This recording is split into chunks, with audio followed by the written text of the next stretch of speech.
I'm going to go to Twitch to see. Yeah, I think we are. Hello, world. Hello, streamers. Hello. Hello. Well, it's Sunday. It's Let's Kill Twitter. I'm Julian Hall. This is the show that aims to detox your timeline with the art of conversation. No mean feat this week, let's face it. But we're still here to unpack all that is difficult about Twitter, which is most of it, and to find the diamonds in the rough and hopefully make you smile. Luckily, I'm not going to be doing this alone. We've got fabulous comedian guests, Lucy Porter and Sean McLoughlin, coming up. And I'm just about to introduce my co-host, but let me quickly say, if you're watching us on stream, hello, please do follow us at LKT Zoom, which you can see on our Twitter feed, but also on my little byline there. If there are any issues with the stream, please let us know. Tweet at us is probably the easiest thing to do. So Sajeela, fresh from Seattle. Tell I us am more. fresh from being very, very much awake in Seattle. I've just come from a gig. Only post like COVID, the whole pandemic, can we do this? It's like there are people from America, from France, all joining together at a gig I just did at in Seattle. So hello everybody I met there. Just doubling up as they say, which we can do now with this new world. Yeah, but my God, what a busy week we've had. So much to unpick. Yes, it has been. It's been difficult to keep up, hasn't it, Julian? Yeah, I mean, there are a lot of tweets sort of sitting and waiting for our attention, and the likelihood of us getting through them all is reasonably minimal. But we will do our best. Big news for week. Big week for news. Big week. For news. Well, and certainly an understatement, really. And it was pretty trying. I mean, I spent quite a lot of last night I just happened to be on Twitter, obviously when all the vigil stuff was going off, and I mean, it gives you certainly a rounded view, and we'll get into that. So shall I bring on should we take it in turns? Shall I bring on Sean? Go. Okay, so Sean, I'm going to bring on Sean because he's bio. Sean McLoughlin, everyone, whose bio I've memorised almost as well as Lucy's. So Sean, if you're there, please unveil yourself. Very pleased to introduce Sean McLoughlin, who I've had the pleasure of working with. Sean once described as the best comedian you've never heard of by Time Out, but that's a really old quote now, so even more people have heard of Sean. Absolutely. They might have seen you on Afterlife, they might have seen you on Kevin Hart's LOL Network, or the stuff you did for Vice. They might have seen you supporting Ricky Gervais or Bill Burr at that amazing Royal Albert Hall concert, or downloaded your album Support Act. The many places they could have seen you, including places they could have heard you, which was your podcast, Sean and Elliot Read the Bible, with fellow comedian Elliot J. Fallows. Is that still going, Sean, or have you actually finished the Bible now? We have finished it now. It is over. I'm very glad we did the podcast. We read the book, tried to turn it into a comedy show. Hit and miss, if I'm honest. But when it hit, it really hit. But we finished it. We did the Book of Revelations as a 3-part finale a few months ago. And it's a great podcast. And I'm happy to never, ever see that book again in my life. I'd be happy to never read a passage from it. It got way out of hand. It was so much more work than we ever anticipated. How many episodes did you do to cover it in the end? I mean, it must have been in the. I think it was around 40. I think it was around 40 because there were some books that we split into 2 or 3 episodes, and then some books that were so tiny that we did about 5 in a single episode. Oh. But I tell you, the Bible. It's like anything in life. The Bible. When it's good, it's the best. And when it's not good, my God. So, yeah. Amazing stuff. And are you still doing Heal Your Wounds podcast? No, I'm not really. I'm not doing any. Oh, sure. This is lockdown. This is a rare lockdown streaming appearance for me. Wow. We are. No, I'm not. Yeah, I'm not. I'm not doing any podcasts at the moment. I feel like I perfected the medium, so there's no point. I've got too much to live up to. No, very good. Now, before I get Sajeela to ask Sajeela to introduce Lucy, in terms of Twitter, Sean, I noticed that you are quite a nuanced and restrained user of Twitter, I feel. Like you don't sort of dive in too. You don't over tweet, which is the new overheat for Twitter, basically. What's your biggest sort of engagement with it? Well, look, here's my big thing at the moment. Is for me, it goes in and out, and it goes up and down. But I would say I am the archetypal. I will do a tweet, and then about 25 seconds later, I'll delete it because I go, I just don't have I don't know if I've got the stomach to see if anyone reacts to it. I really, the thing is, I really like Twitter. I really like it because I tend to mainly just follow really funny, dumb accounts. So the kind of aggression and the sadness that's there tends to pass me by. There are times where I really do tweet a lot. And because of what ultimately it is good for a career, I think at times. I do think you can gain a lot of traction on it, unfortunately. Yeah, no, it definitely has. It has legs, definitely. Yeah. Okay, well, you're definitely going to be tucking into a few tonight. There's no doubt of that. I'm not sure if they're career making, but let's see. Sajeela, would you like to introduce our second guest from behind the curtain? Welcome, firstly, Sean. By the way, good to see you again, man. It's been it's good to see you. Yeah, and I think you should take on from Bible to maybe the Quran, or maybe I don't know, other things that could be more controversial. Who knows? But I'm just thinking ahead. Part 2. Yeah. I mean, that's what could go wrong. Oh, what could possibly go wrong? Yeah. What could possibly go wrong? So, listen, I'm going to bring on our second guest. I'm really excited. In fact, the last time we met was at her children's school. She'd asked me to do a gig for her. Oh my God, Lucy Porter. Lucy Porter, what have you not done? She's a very familiar face on TV. Hello, Lucy, looking like Kate Bush today, by the way. I modelled myself on Kate Bush when I was young as well. Me too. Yeah, I know. I loved her. Oh my God, you've been on the Apollo, God, numerous times. Would I Lie to You, QI, BBC Radio 4, staples such as News Quiz, and now, oh my God, it's endless. You've written sitcoms. I'm very old. I mean, that's how you. You're not that old. But actually, you had it even when I started comedy. You'd already achieved many, many wonderful things. One of the loveliest people on the circuit and in real life. Please, it's Lucy Porter, everybody who's out there listening. And in fact, I just did the gig at Seattle, and I told them I've got a very famous in the UK. They're very famous comedians, and they're like, "Oh my God, really?" Yeah. So nothing to live up to if they are tuning in right now. But there, that's fine. So welcome. Happy Mother's Day, by the way, to a fellow mum. Thank you very much. And of back course, at you. yes, and it's been International Women's Day. And happy Mother's Day to the men as well. Well, it's sisters and misters who applaud those kick-ass sisters, of course, all of us, who are celebrating that. But it's been a busy week, as I say, for news to unpick. I'm just like kind of in that moment where I'm just thinking, oh my God, I miss you guys, I miss comedians, I miss seeing people at the gigs, chatting on journeys home. What have you been doing during lockdown yourself, Lucy? Because I've just been looking at your Twitter feed. You're also quite kind of a sort of selective tweeter. Well, do you know what? I actually don't tweet much myself, but I pay someone to tweet for me, which is woohoo! Check me out. I really like Twitter now because I used to find it so unbelievably stressful. Just because, as Sean was saying, it's a sort of career tool as a comedian. You are meant to sort of be promoting your wares, and I am so bad at that, and I have a really kind of old-fashioned sort of I can't possibly talk about what I'm doing because it looks and now when you do any sort of gig they say, oh, can you tweet about it, and I would be sweating and like, oh, I can't, I've got to send a tweet about something I'm doing and it sounds like I'm showing off or whatever, and so I now pay someone else to do all that for me, and what I do is I just occasionally get drunk and go on Twitter and tweet and I love that you're paying someone to show off for you. You paid a professional show offer. Yeah, because that's what we all need, a professional show off. Because I agree, it's very difficult. It does make you cringe, and I think women are actually worse at that of self-promoting than men. Dare I say it, Sean? Would you kind of agree with that?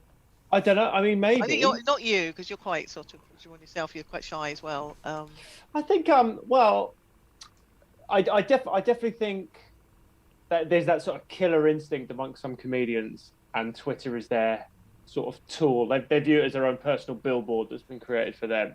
And there's probably more men than women who view it like that, I'd say. Nicely put. Yeah, well put. Definitely. So basically, the secret of Twitter, Lucy, is get somebody else to sort of, be the middle person between you and Twitter. But if you're getting drunk and tweeting, does that mean you have to ring that person up and say this? Yeah. Put it in caps. What it means is that I can, if I do tweet anything that really kicks off, I can just blame them. So that's how. I feel like that. But no, they're really lovely as well, and they do my DMs as well. Because I don't know about you, Sajeela, but I have had some quite disturbing DMs. Again, I don't know. I think it may be the women get a little bit more of this than men do. But there have been times where I've had some sort of quite unpleasant things. How can they genital? You mean the dick pics? The dick pics. Well, I mean, yeah. I think that's what it was. I don't know. Could really have been an aubergine. Is that what you're saying? It could. Well, wow. I don't know what to say about this because I've never really had a dick pic. I just get sort of death threats and Islamophobic and slightly racist stuff. So, I mean, they could be doing all those things and sending dick pics. I don't know. I mean, it's like, he's a circumcised one, so he's definitely being ironic here. I don't know. I don't know how you would sort of judge them. But dick pics. It's I don't know. It's about time. I think it's been mentioned in some of the tweets this week as well about how that should be regulated. But we'll get into the tweets in a minute. But you're safe, are you? Are you okay? Because that's the other thing we've got to sort of talk about security on Twitter, which is why you obviously employed someone, and not because you're a lady and some big munch and like do my DMs for me. Or somebody else for Instagram. That is a big house. I would really like that. I wish they would do Instagram and just post pictures of themselves and just confuse everybody. I think that would be much more fun. Just to have. Well, some people do like just let other people take over. Like there's always some borough council or whatever where it's like, and today it's going to be Helen from the hairdressers is taking over our Twitter, and I like those. I always like that when it's a sort of little Twitter takeover thing. So I could just open it up to anyone who sends me a dick pic just gets to take over my Twitter for the hour. To be fair, Helen That's from the actually hairdressers is actually now running the council as well. But yeah. Jackie Weaver. Yeah. See, why couldn't we have had that week? We've got the most sort of depressing and difficult week for news. I would have loved it if it had been, Hayworth Borough Council. Yeah, it was great. Yeah, it was good. And it was the week of the cat judge as well. The what? I'm not the cat judge. Yeah. I'm not even sure we were actually live that week. As this was the pre sort of in our little in-betweeny guest thing, which we're now doing Twitter sorbets for, but I'll get to that at the end. Now, Sajeela, this isn't a total stitch-up, but I have sort of vaguely agreed with the guest that we would go straight to... I can shut up after this. We're going to go straight to Martin Lewis's tweet about basically about jokes. Is what I call it the end of jokes. Is essentially what I call You're this being tweet. sort of quite calamitous about this. Am I? Well, I felt pretty calamitous when I read it. I think you are catastrophising a little bit. Well, please, I want you to pile in on the criticism and your sort of. Well, I go a little bit. I do go a little bit free speechy here. I'm afraid, but so Martin Lewis, the famous money advice guy, is tweeting. He sent out a tweet before the Meghan and Harry interview, which basically said anything on telly. I mean, he explains it himself here. He basically says, earlier I jokingly wrote anything on telly, feigning ignorance of the year's most high-profile TV.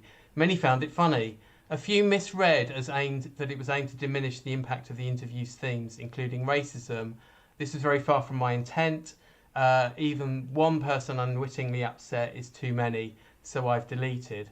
So he was later challenged on that by someone who said, well, Martin, don't know why you felt that you needed to do that. And he said, well, I didn't feel that I needed to. I just wanted to because the person who I've upset was really nice. But I think if you put that in the mind of a comedian on stage, if you put that in the mind of somebody who is in the audience, I just feel like it's the end of jokes. If that's your level of tolerance level, or your kind of focus group level, or whatever you want to call it, then where can you possibly go? Well, I mean, I have had a similar situation to this, really, where I did a piece of material which I have no intention of repeating because I was sort of challenged on it, and somebody said it had really upset them, and so I was like, oh, actually, yeah, do you know what? I sort of get it. It was obviously, I mean, I am the world's least I mean, edgy is something I dream of being, but I think I may have left it a little bit too late. You know, I'm not a boundary pusher. And anyway, Great title for the I next show, though. But yeah. Yeah, but it's the boundary wall of my suburban garden. Anyway, yeah. So I did. So I just said, "Oh yeah, sorry," right? And then the thing is, the people defending me or sort of attempting to say you didn't do anything wrong then became so aggressive. And it's, you know, sometimes you are the people who are trying to sort of stand up for you are much more terrifying, because also then it whips it up. And I mean, the thing about Twitter is it is you know, context can be lost, nuance is almost impossible, and I mean, I don't think that I have a single tweet that I would feel it was a loss to the world were that tweet to be deleted, that it is a piece of such genius that if it disappeared, you know, the future of human communication would be You don't know how much it's going to be worth on NFT/Bitcoin or whatever it is. Yeah, I only deal in fungible currency. I'm very fungible. I'm all about funging and fungibility. But yeah, so I just feel like, yeah, I mean, obviously, it's when we start to self-censor, that is clearly a step in the wrong direction. But I do feel that there's such a sort of hysteria on Twitter around all of this stuff that you can end up being, you know, and I think Martin Lewis probably was, you know, you'll get caught in crossfire, you will end up, you know, there's so many shit stirrers and flame fanners and people who just love a pile-on that I sort of understand it. I don't think it's moral cowardice. I think it's just, you know, sometimes it's just self-preservation and quite sensible. And what about you, Sean? I mean, would you delete a tweet because it had upset anyone? Oh, I would 100%. I mean, I think in a way this is like the ultimate tweet. I look at this as one of the most relatable things I've ever seen. He's obviously done a tweet that is perfectly harmless. He's had one comment back that was probably, even the comment back probably wasn't even that accusatory. It was probably just a nothing.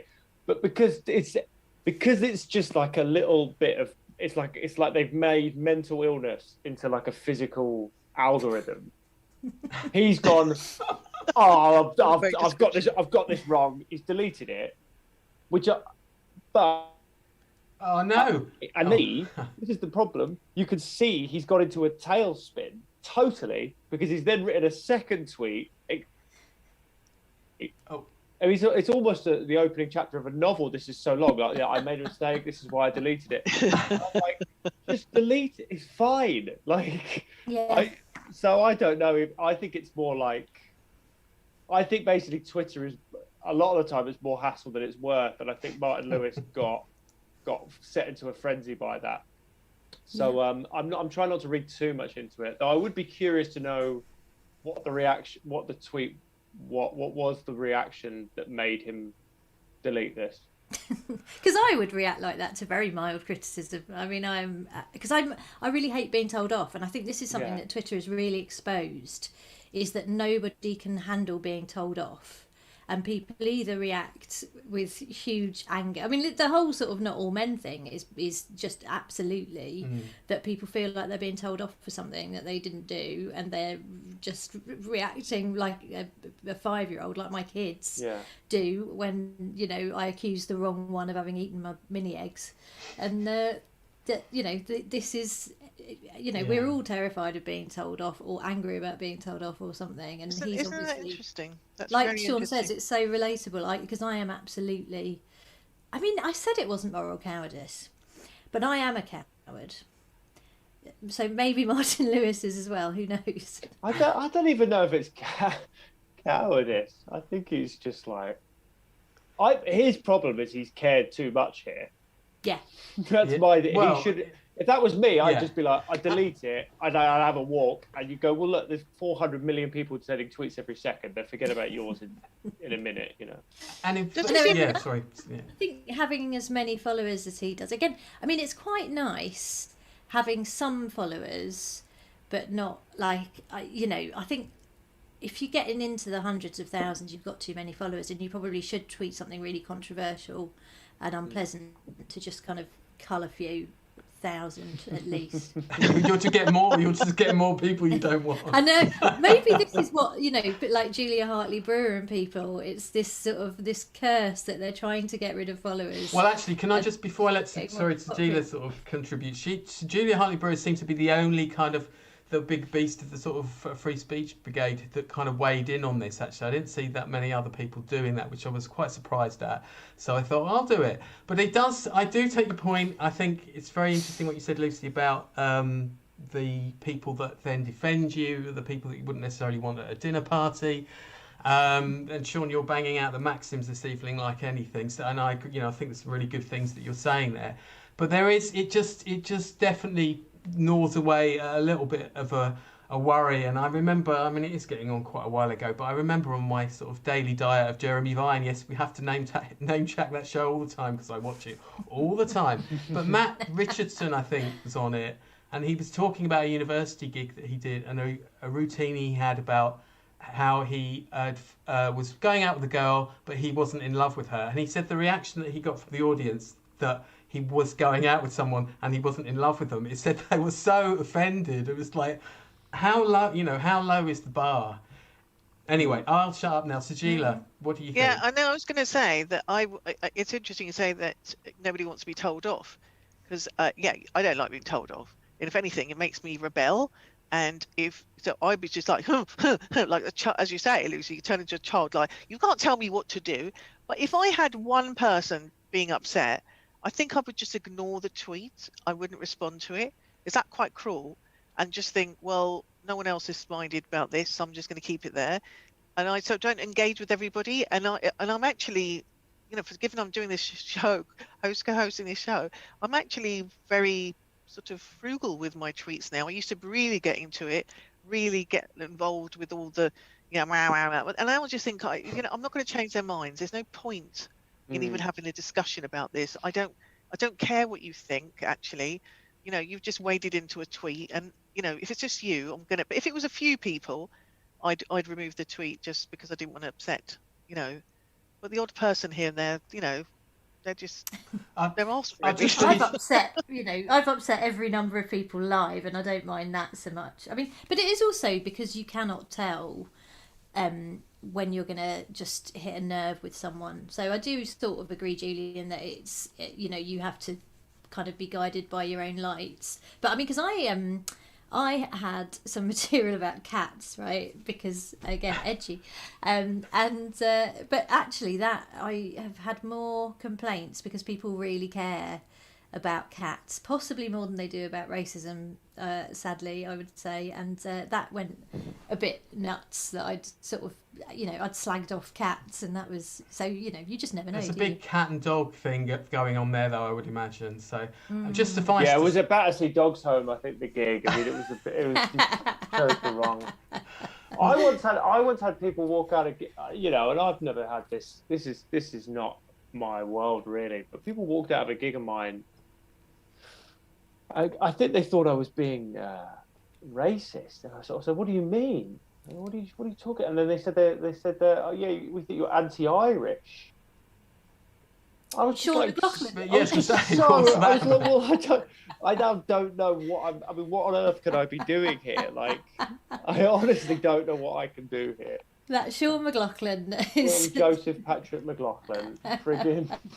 Also, I know you've done my Immigrant Diary show, so there's definitely, I think there's the American and Irish, wasn't it? Yeah. Yeah. So I know that it's just an odd one to pick up on for you. But So that's the thing, you never know what people, Yeah. if people, you never know, I guess. Everyone's complicated and yet also crushingly simple. And everyone has a switch, and you never know when it's going to be flicked. Well, suffice. So Julian, Oh, sorry, we're going to. I told you there was going to be loads to unpick. There's loads of exciting. So I'm just wondering if we can go from here to perhaps just like scrolling down, looking at the Charlie Hebdo. yeah, I thing, think it does read its lead quite head well into again. that. Just going suffice to say that with Martin Lewis, I mean, obviously I got over it. I just made a few sort of really ill-informed financial decisions, and I was fine after that. But, let's go. That'll upset him more than anything. Absolutely, just hit him where it hurts, my own pocket. Right now, the Charlie Hebdo stuff. We were talking about this. So this, I think, the initial tweet, isn't it, from Nadine White, who's sort of like race correspondent, I think, for the Independent, formerly HuffPost. So, Julie, do you want to read this one out? Or? Yeah, so French magazine Charlie Hebdo mocks George Floyd's murder and Meghan's racism concerns. And the cover reads, "Why Meghan left Buckingham Palace? Because I couldn't breathe," which is obviously a reference to George Floyd's murder and the whole Black Lives Matter movement. And it's kind of sparked off something which is I don't know if it's ever been resolved, like with the first, because obviously the debate when no publication should suffer like at the hands of extremists and be killed for what they do, but nobody ever discussed whether they actually liked Charlie Hebdo. Whether you like it or not, my feeling is that they have a right to put out what they want to do, because I support freedom of speech. However, I think on this occasion they're saying that it's like, well, can we just Argus moved away, and it's like, well, this is really racist, this is really offensive, and I think other people have waded in and saying, well, actually it's really clever satire. Other people have said it's really not clever. It's a queen sitting on Meghan Markle's throat. If you hopefully you can see that anyway. Yeah. So I was just wondering if you had come across this, both of you, and where do you think has this argument around Charlie Hebdo, because nobody could actually say, and I remember at the time when this happened, I refused to use the hashtag on social media. It was so quickly it happened, and I was like, hang on a minute, I'm not saying this is right, that they should be killed, but I'm just not sure that the hashtag is the way to beat the extremists and support freedom of speech. So I didn't have enough information at this point to kind of make that decision. I think I verbalized it on our safe space on Facebook, and I had like a massive hate campaign against me, like that I was a terrorist sympathizer, obviously because I'm Muslim background, therefore I must be supporting this. And I'm like, no, I'm a bit confused by this. I don't know how. And that was the first, I think, foray into the whole Twitter world of, you have to make a decision right there and then which side you're on. There's no middle ground, which is the reason why Julian kind of, came up with the idea for this show, to sort of discuss that middle ground. So I just wondered what your thoughts were from a comedian's point of view, but also from with all that's been happening in the past year in terms of, race relations, in terms of Meghan Markle's accusations of institutional racism happening within the royal family. Where do you sit with Charlie Hebdo's kind of, not just this piece of work that they've got out today, but, I don't know if you are familiar with the other cartoons there, which are really quite offensive sometimes. However, like I said, I'm still going to support their right to do that if they want to, as a personal level. Where do you stand, Lucy? Well, I don't know. I hadn't seen this actually, and I wasn't aware of it until you showed it. And I mean, this is going to sound like a massive cop-out, but I think this is one of the occasions where I can legitimately say that I don't have really strong opinions on a publication in a language I don't read. I did do GCSE French, but it was a long time ago. And yes, Francois went to La Rochelle. I remember that happened. And all of those, No, so I don't know. And I mean, looking at that cartoon, it's kind of, I don't know what the kind of target of that is. It seems like it's a conflation of two news stories in a kind of, Nothing about it appeals to me, and I'm not really the target audience, to be honest. I mean, I like Viz. Yes. Yes, I think I agree with you there. Viz is Viz. I would just suis Viz. You know, Je suis Viz, just suis absolutely. Viz. I'm Je all suis about the the Drunken Je suis Bakers, Viz. particularly, but Je suis Private Eye, even yes, I would. Yeah. You know, Je suis Beano.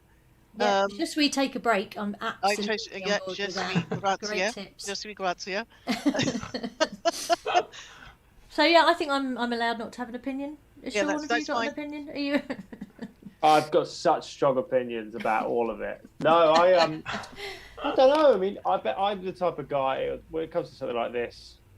Someone could tell me it's brilliant. I'll be like, yeah, it is brilliant actually. And then someone could tell me it's terrible. I go, yeah, it's terrible. I think I don't think it's a very good drawing. I mean, I really think if you're going to put it on the front cover of a national magazine, I just don't think it's that. That's kind of like sixth form level just artistry. He's got hairy legs, Which a and bit she's like the Viz character. Is it Buster Gonad? Yeah, it is like that. They look like. And it actually does look like Buster Gonads have become the cheeks.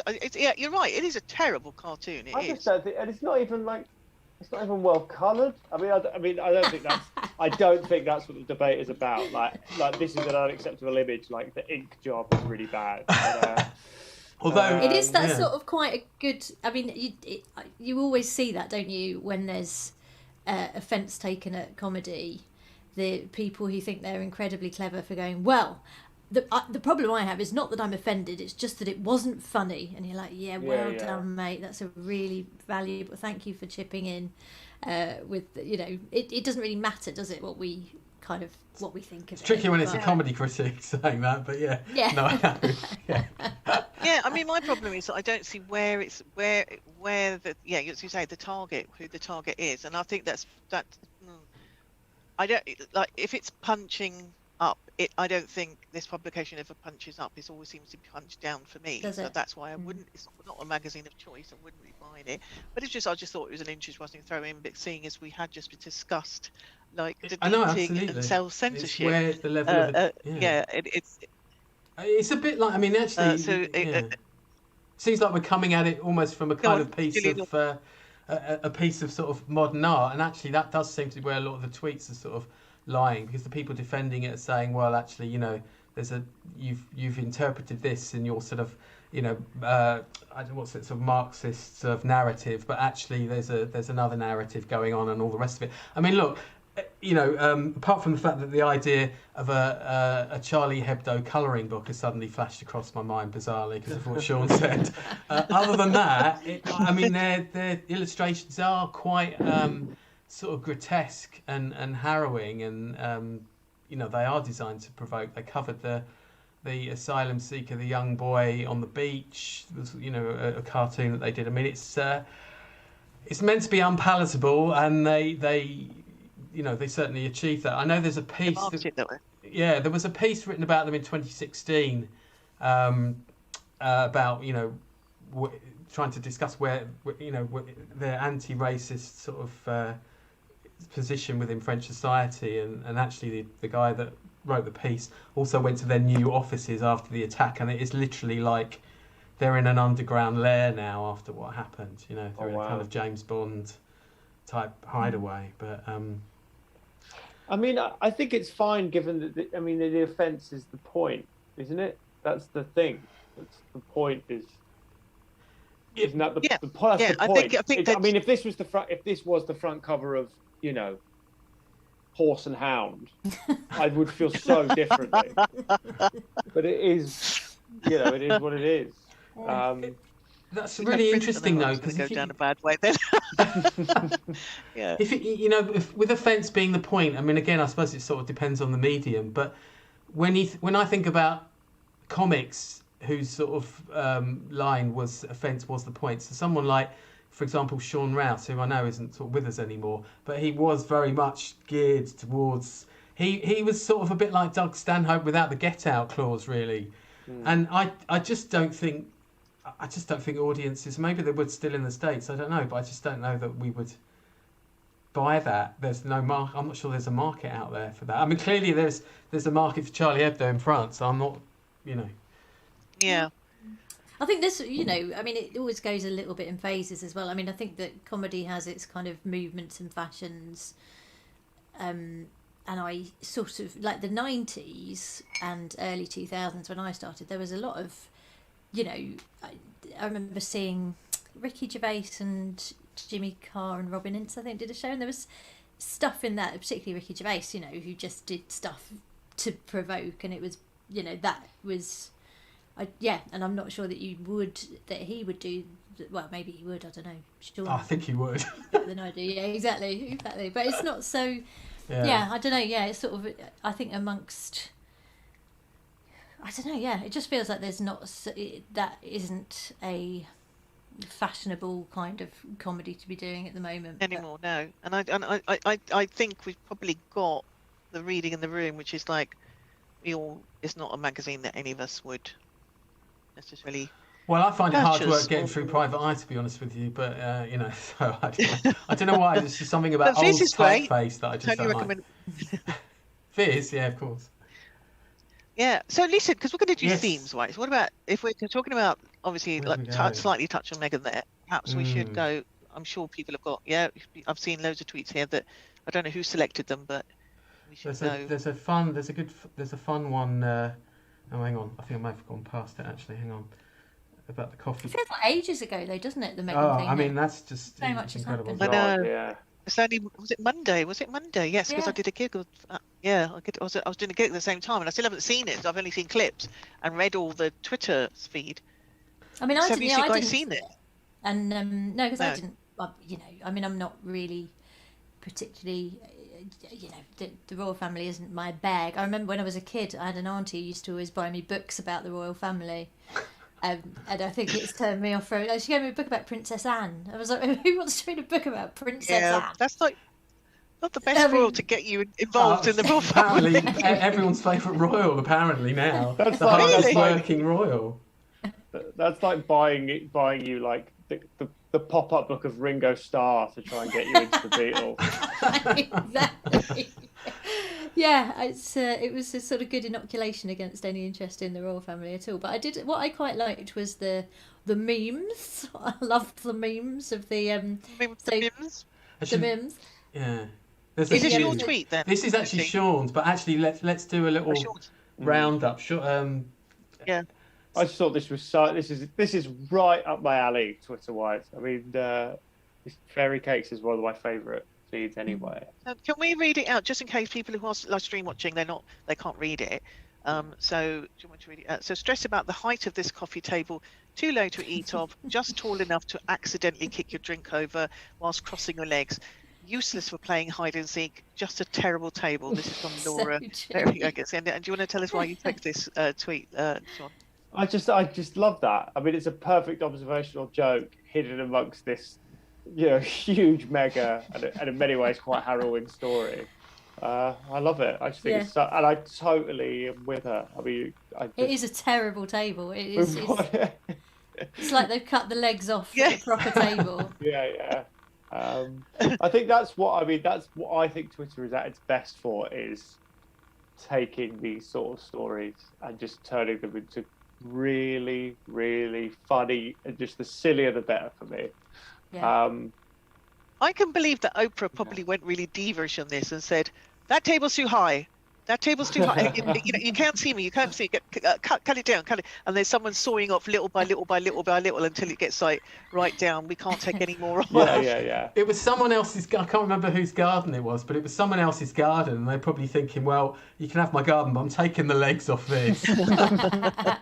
It's such a rich person's table, isn't it? It's like going, look, if I buy a table, I need it to be a table. I'm sorry, I don't have that much money to spend on a table in my life. If I'm buying one, whereas this is someone who's got so much money that they're like, I'm going to buy something that could even be not a table. I mean, not even an occasional table. Not even like what it's like. This is almost like a twister board. Yeah. Yeah. It does look like it could be a turntable. Little A lazy Ouija board. Susan. Yeah, lazy Susan. That would be. Maybe it did turn into a Ouija board with Diana. Are you there? What do you think? I don't know, but I think the occasional table you just mentioned, Julian, that is when you've made it, when you've got an occasional table. I mean, what the hell is an occasional table? There's so many things, or even things that I don't know that you put them in the hallway, a table that doesn't do anything. It's just like a really thin thing. What are they called? Well, a telephone table they used to be called, Yeah. didn't they? Oh no! I tell you what they're called: console tables. Console. There's a console. I don't I've know never understood what that's about. But yeah, no, telephone tables used to be a thing when we had landlines, and but I've got one table that does it all, and it's I eat on it, I work on it. It's covered in crayons, and it is beautiful. And it was £60 off eBay from a man in Watford, and that was including 6 chairs. Oh my god, that's a bargain. It's not a Black and Decker workmate, is it?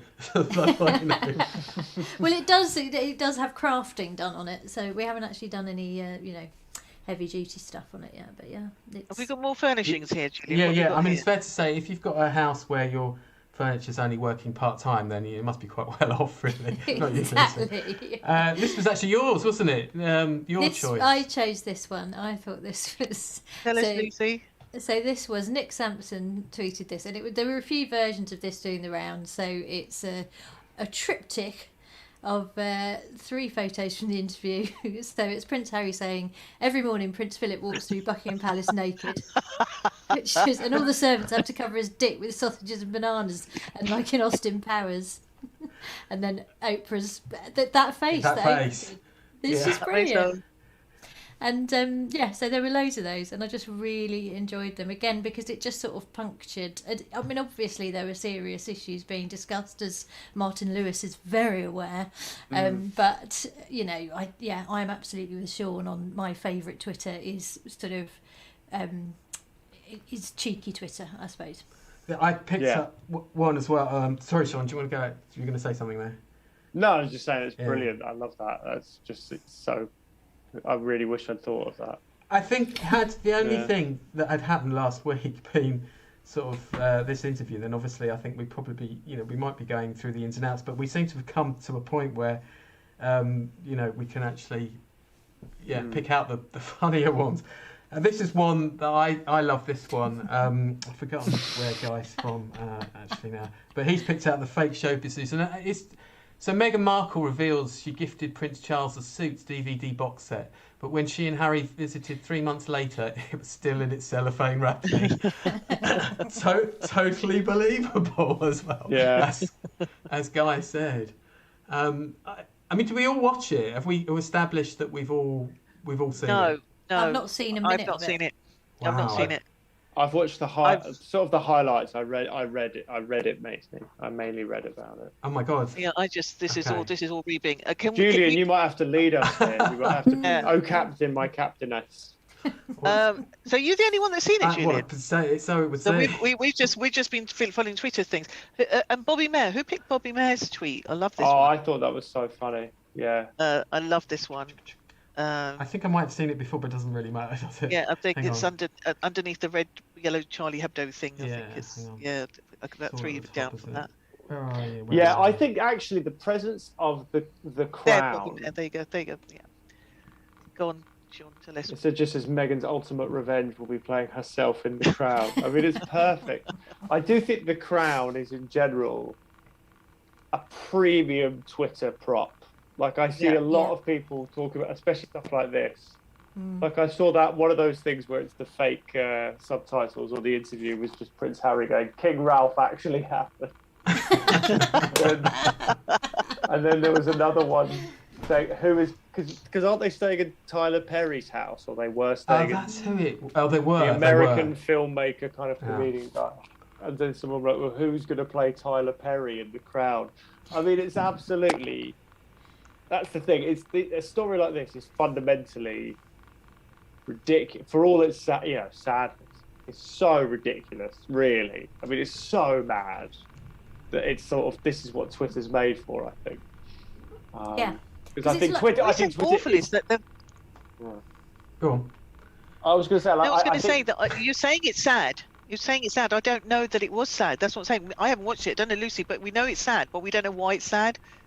Other than probably the obvious things, which is why we've all been looking at the memes. Well, go on, Sean, because I'll chip in a minute.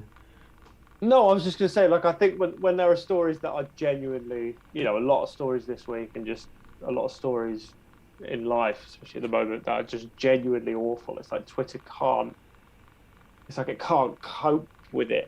It can't deal with it. Whereas this was almost like an optimum story, because it's clearly big and meaty, but also it is a prince and a film star talking to Oprah about the royal family. I mean, it's madness, isn't it?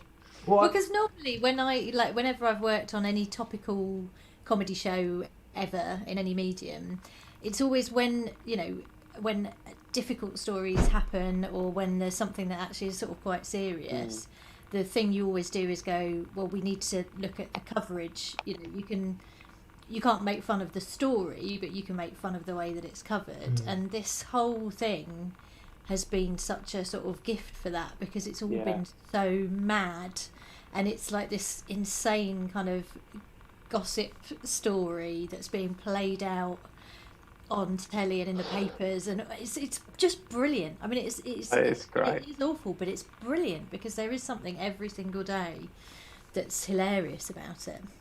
And the royal family are basically all comedy characters. I mean, in the hearts and minds of people, I think a lot, because you could love the Queen, you could, whatever you feel about the royal family, it's still the Queen is a funny entity. The Queen of England is involved in this. But one of the questions was, is the Queen like a nice person?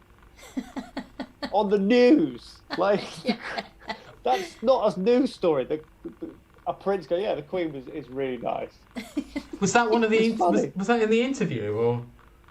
Yeah, I think they made that very clear. The right, transcript I read is like they kept saying the Queen is lovely. We still talk to the Queen. That's right. And guessing who was racist, and bets were being taken on who the racist member of the royal family was. Can they just keep clarifying as well that it wasn't the Queen, it wasn't Prince Philip? Can I just clarify it wasn't the Queen, it wasn't the Prince Philip, because they're off bounds. We can't say that they are. We're like, Prince Philip, I said a few dodgy things. And I just want to clarify what I said earlier on, because I'm a bit deaf, so I get my brain works a bit slower. I probably just sounded like, we don't know there's any sadness in the...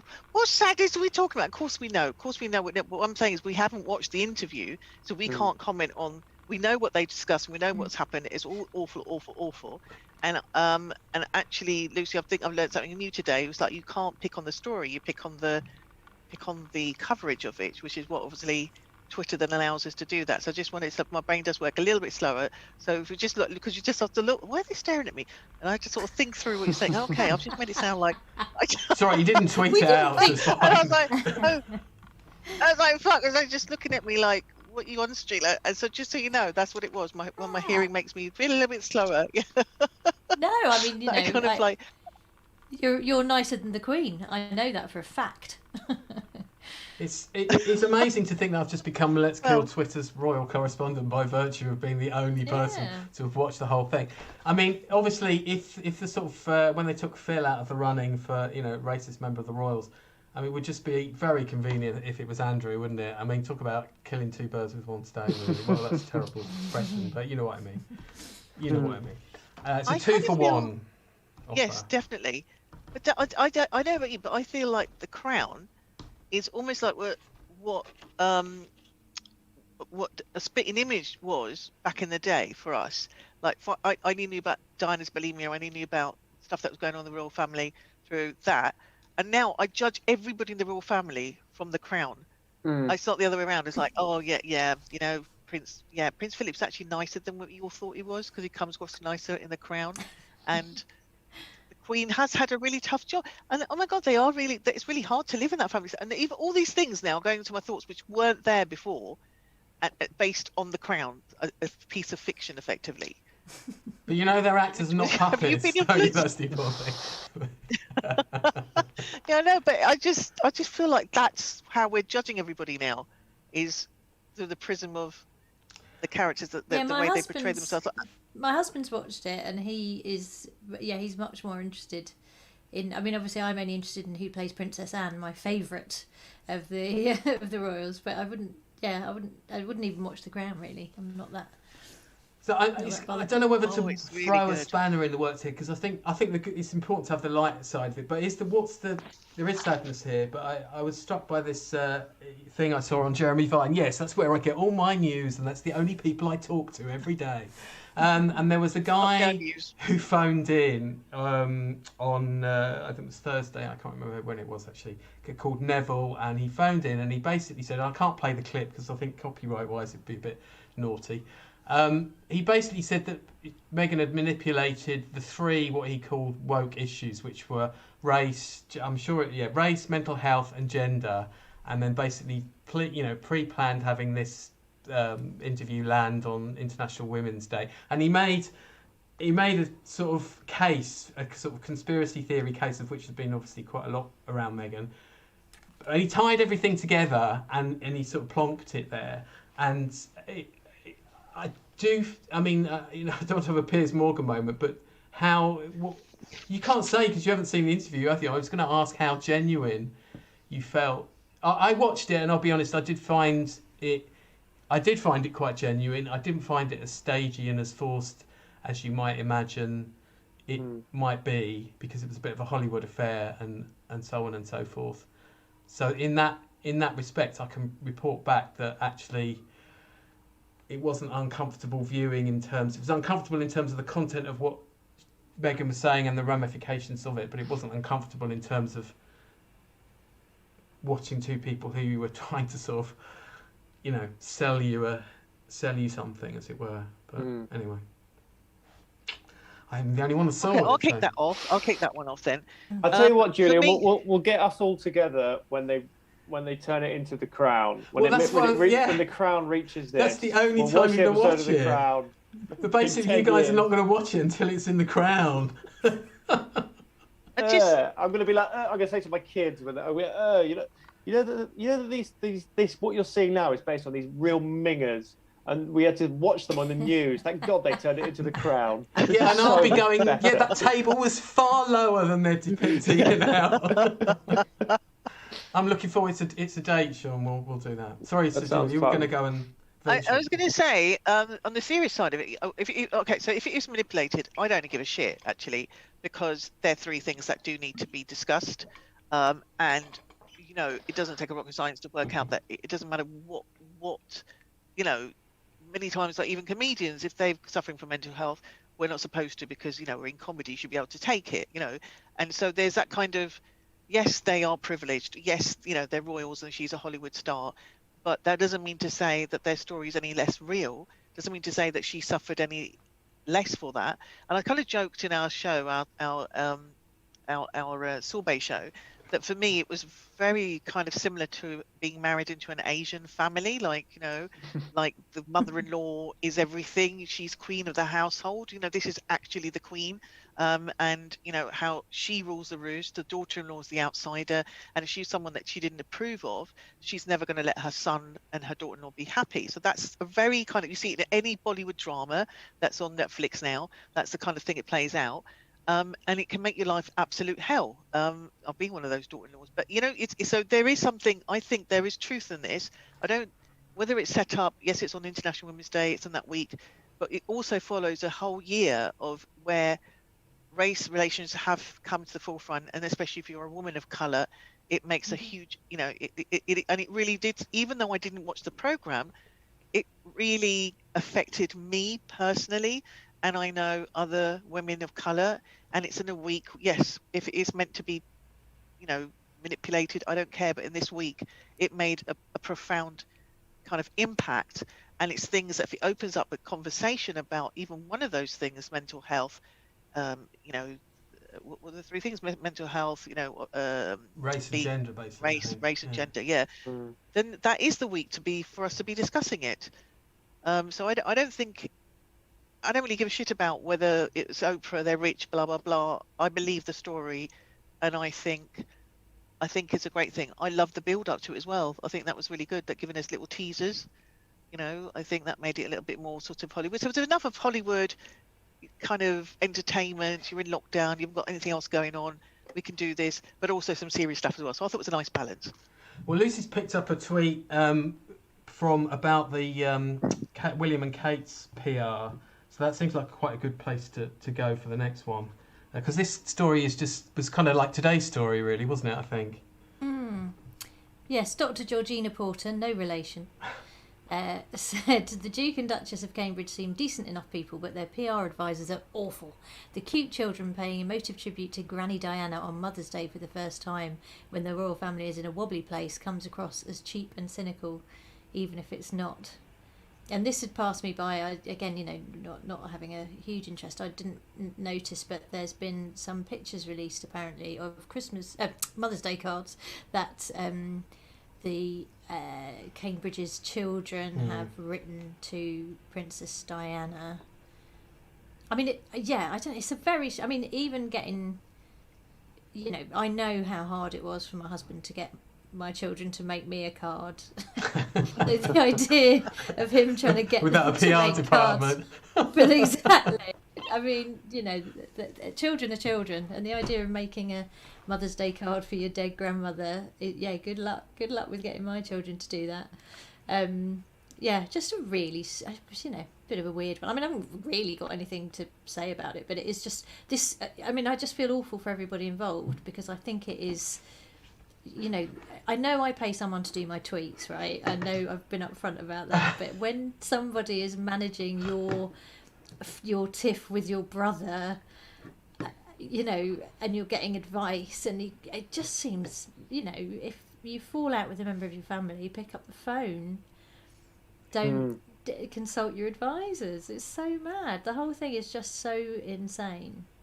Yeah, it's a little bit. It is a little bit odd. It's a bit creepy. It also, I think it shows just like these people, the royals. It's like they cannot really ever be modern. Like, they're so incapable of actually showing real emotion or showing real. I mean, it's like this is their idea of like, well, this will settle everything out. We'll turn ourselves into like some Enid Blyton book, talk about Granny Diana on Mummy's Day, and just like we'll wear a little bouquet and stuff. It's I don't know.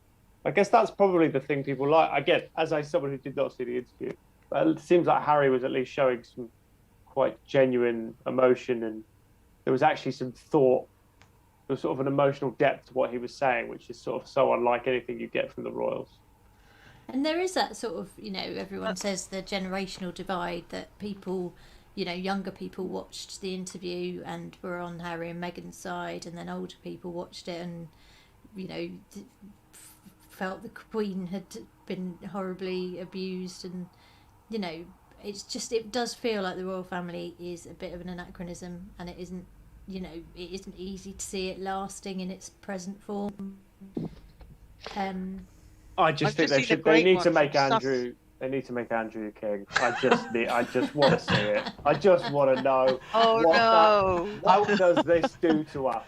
So I won't clip that excerpt, Sean. That'd be brilliant. But I mean, as an April Fool's, that would be the best. If the Queen had a really wicked sense of humour, she'd be like, right, I'm going to pretend April the 1st that I've died and named Andrew. Not only that, but I want the Royal Mint to immediately announce every coin and note. The photo is him in the club. Like, I just... That's what I want. I just go, and they go, right, you've turned on us, have you, Britain? Well, fuck you. Here you go. Spend it at Pizza Express. You see, this is a sad thing, that Meghan and Harry were supposed to be the sort of potential salvation of, the modernity of the royal family, and actually, short of, if they're not, it's not going to happen, but short of them coming back to the firm, it's sort of bad news all the way at the moment. I mean, I have to say, I think it was a bit of a misstep for Meghan to call the royal family the firm, but it wasn't like the main thing that came from the interview. Although she'd done a Danny Dyer voice after she said it, I was totally convinced. But I don't know. I'm just going to send you one that I've seen that's actually quite funny. If you want to just read that out. Tweet wise. Yeah, tweet wise. I'm just sending it. It's quite funny, I thought. Ooh, right. So was it Granny Diana? Remember how Grandpa and the meanies at the palace were horrid and told the papers to say mean things about you? Well, Papa is doing the same to Uncle Harry and Auntie Meg. I wish I could play with Cousin Archie, but Happy and Mummy says he looks funny and is not like us. My. That's right, and that's actually right. It's a reply to okay. So it's actually a reply to their Twitter account, which shows you, which is the cards in question, which is what I sent the link to, which hasn't opened up. See, damn it, eyesight and hearing getting old. So the card, these are the cards. So people have commented how it's not her that's written it. It's not the kids that have written it, and. It's like, that's their biggest concern, is that somebody's helped them with those cards. You know, it's like, who appointed you class monitor to say that these are written? Do you remember when It's Boris quite Johnson's kid had done a picture and it was so clearly not that all the papers made out that he'd done this incredible picture, little whatever Wilf or whatever his name is. Already. Yeah, no, it was anyway. It was just a very. But weird surely the biggest sort of art scandal with Boris is the buses that he supposedly paints. I want to see those. Yes. Why is Keir Starmer not asked for evidence of those buses at question time? That would be like the most decisive thing. Apart from the vote this week, of course. But that's a brilliant idea, and you should actually. Yeah, I might actually tweet. make I'll Keir tweet Starmer at do him. that. Yeah, definitely. I'm going to have to go in a minute because I've got to put the children to bed. I'm just going to warn you of that real life. And we are sort of we're having too much fun. That's the problem. This has become. I know I don't want to go, but I will totally be in understand. trouble Right, if I don't.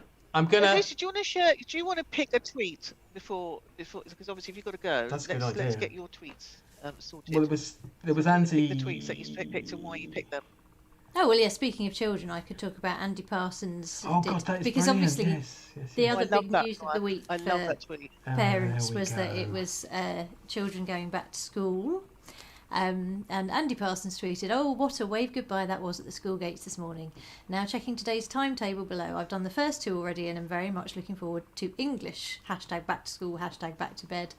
And so basically the first two tasks were 9 a.m, subject, music task of the day, task, walk around your home savouring the silence in each and every room. 9-10 a.m. science challenge, make a celebratory potion of your own design and consume enthusiastically.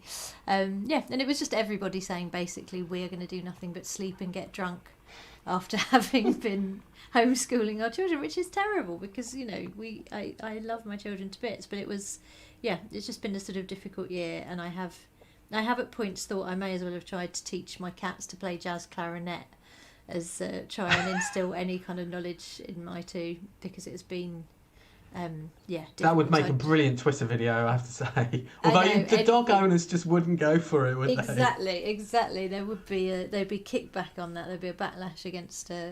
How have you found it for the homeschooling? We haven't had anyone talk about homeschooling. How have you found it? I mean, I have never had more admiration and respect for teachers in my life, and I do think teachers should be allowed to work drunk, and that should be implemented immediately. It's the only way I could cope. So I mean, it's been not.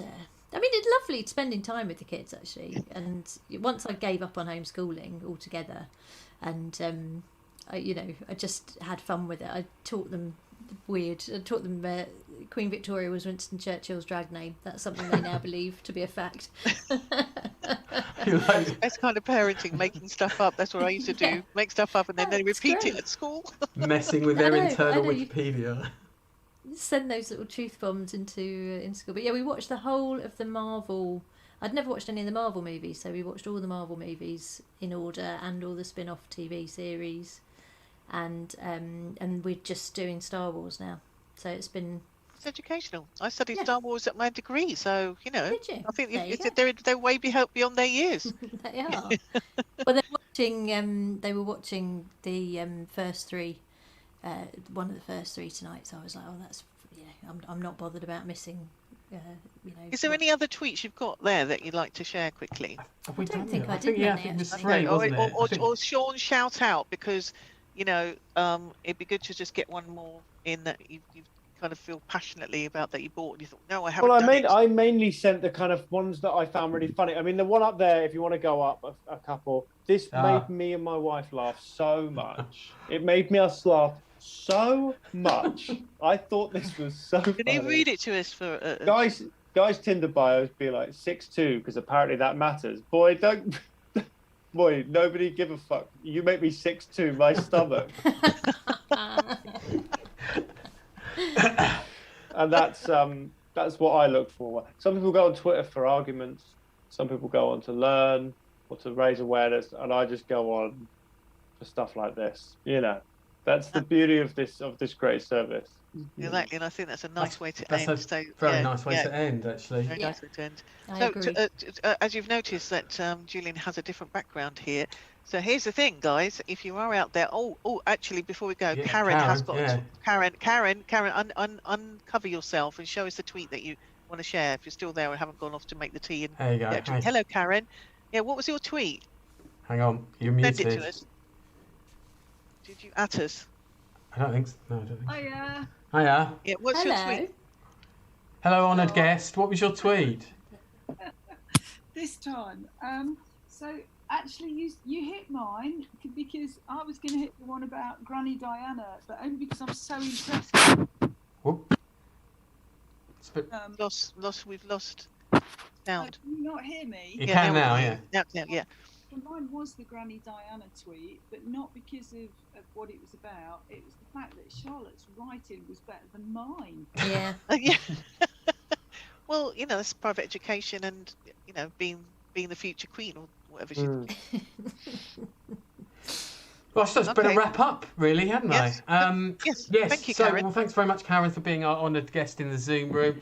Come on in, guys. It's fun. You can share your tweets. You can talk to our guests, etc., etc. But if you've been watching us on the stream, thank you also very much. Please follow us at LKT Zoom. And if you're feeling extremely generous, you could go to Buy Me a Coffee. Look at this high tech. buymeacoffee.com/Let's Kill Twitter. That's buymeacoffee.com/Let's Kill Twitter.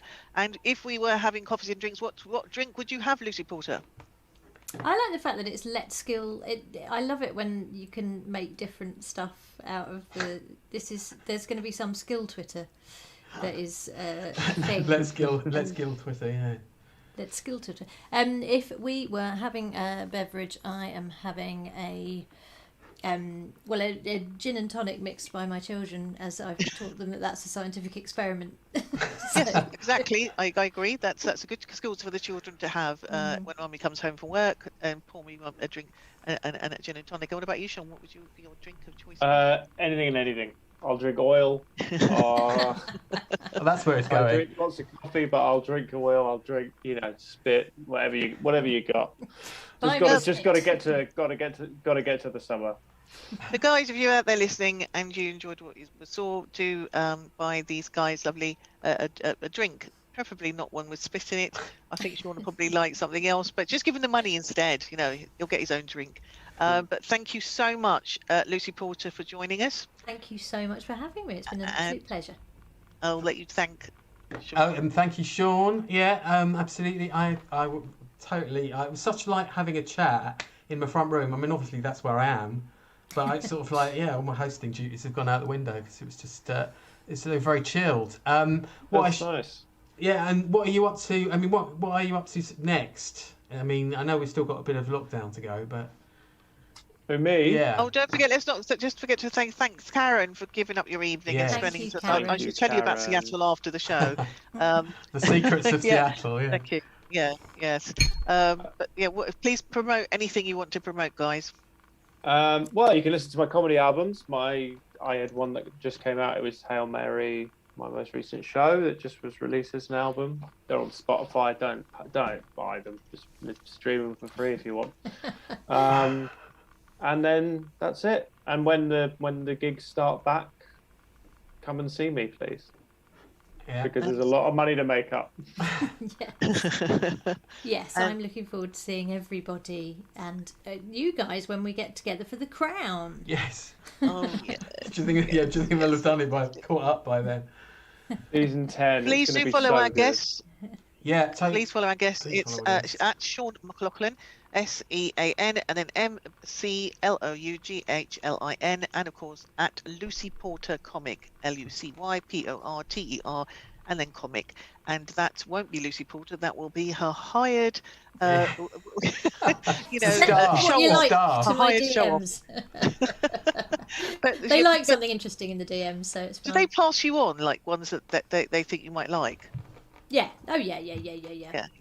Yeah. I mean, I do. You know, I do get messages and I do respond to them, but I just feel slightly grand. But I have also just subscribed to the Bible podcast, Sean. So I'm looking forward to listening to that tonight. Yeah. Oh, wow. that's all- Yeah, it's perfect for sending you to sleep. Perfect. And Lucy, are you doing anything in lockdown that we should know about, that we should go No. and see, watch, hear? No, just you're just free from. They've gone to school. You're happy now. Yeah. Just leave me alone to drink and sleep. Thank you. Well, thank you so much for both of you for joining us. It's been really, really lovely to see you both. It seems like a long, long time ago since I saw you last, and hope to see you again in the future in the real world. And, Thank you out there for joining us. and very Brilliant. quickly to our streamers as well, so we get everything out of the way before you leave. Guys, thanks for watching on the streams. Please join us next Sunday for our sorbet, LKT sorbet. Half an hour catch up on that, and then our next show with guests is Sunday, March the 28th at 8 p.m. and we will have Steve N. Allen and also Sindhu V. So that's a great lineup too. Lovely. Please join us then. All right. Wonderful. Bye. Bye everyone. Thank you.